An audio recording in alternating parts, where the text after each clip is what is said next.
I fixed my mindset. I really did. I became the kind of person who says things like discipline is freedom and nods at the sunrise like a man with a plan.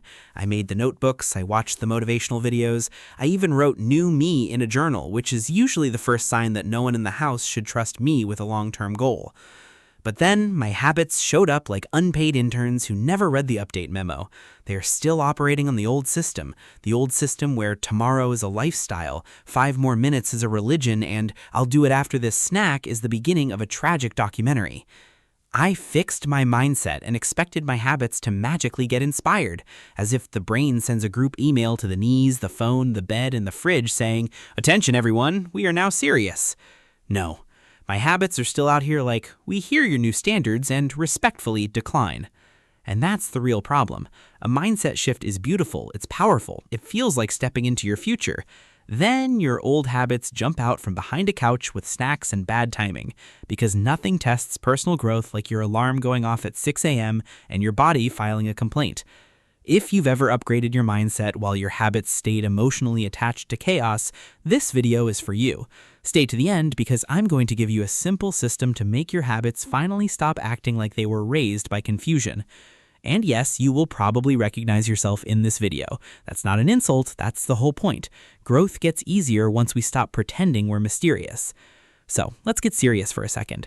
A better mindset is not just positive thinking with better lighting. It's the decision to stop negotiating with every weak version of yourself. It means you stop calling every impulse a vibe.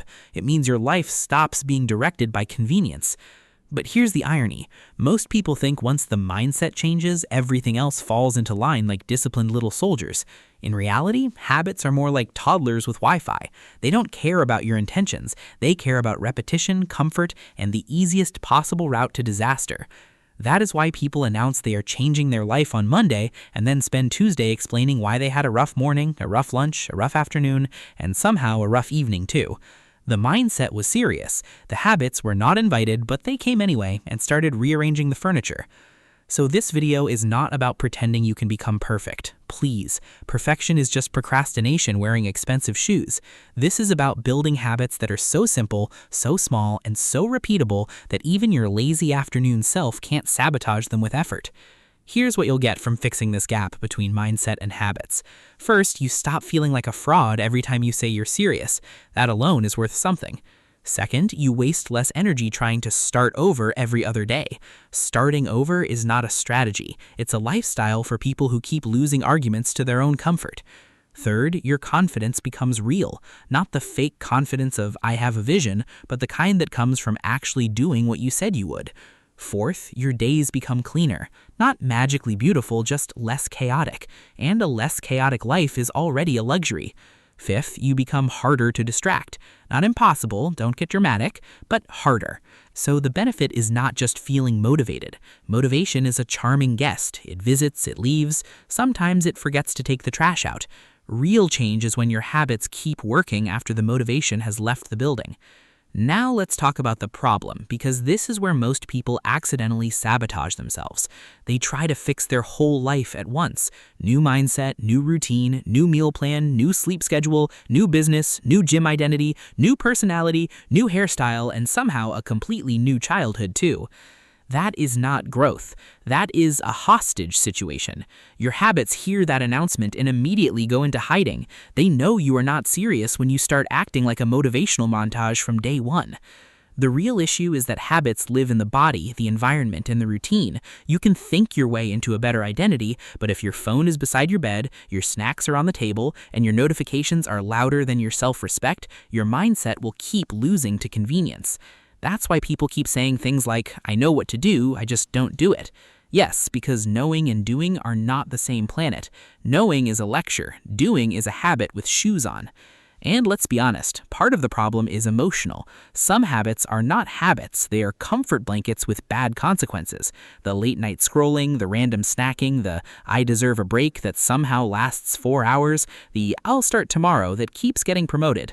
So the problem is not that you're broken, the problem is that your habits are loyal to the version of you that wants ease more than progress. And that version, very persuasive, extremely committed, tragically unhelpful. Now here's the main idea.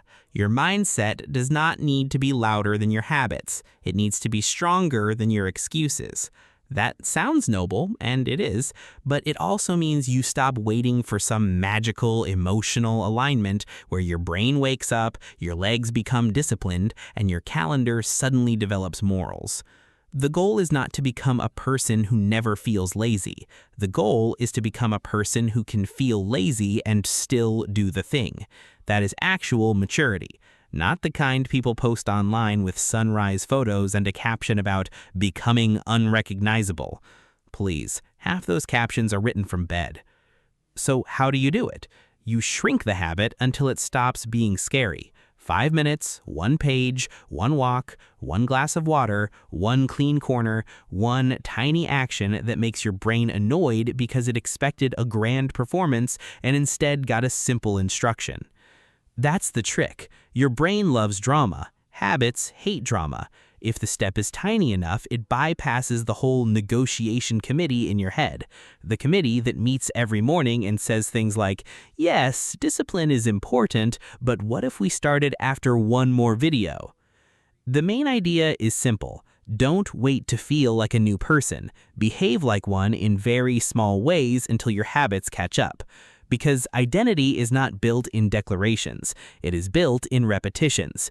Your life is basically the sum of all the things you keep doing when nobody is clapping. Now we move into advanced traps. These are the things that stop you from sliding back into old behavior when your feelings get dramatic. Because your feelings will get dramatic. They always do.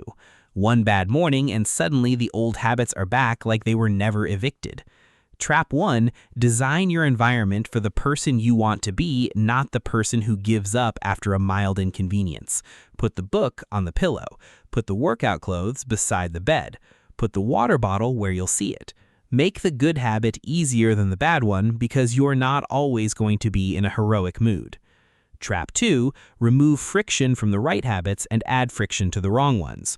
Want to scroll less? Keep the phone away from the bed. Want to read more? Open the page in advance. Want to eat better? Don't stock your home like a convenience store for your weakest self.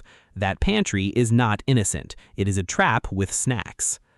Trap 3, use the start ugly rule. A lot of people quit because they think a habit has to begin perfectly. No, begin badly, begin awkwardly, begin tired, begin while slightly annoyed. The habit does not need a ceremony. It needs a beginning. If you wait to feel ready, you will age into the same excuses with better skincare. Trap 4, track the habit in a way that makes lying difficult. A simple calendar, a checkbox, a paper on the wall. Your brain respects visible evidence more than your emotional speeches. When the chain gets longer, your inner procrastinator starts acting like he's under investigation.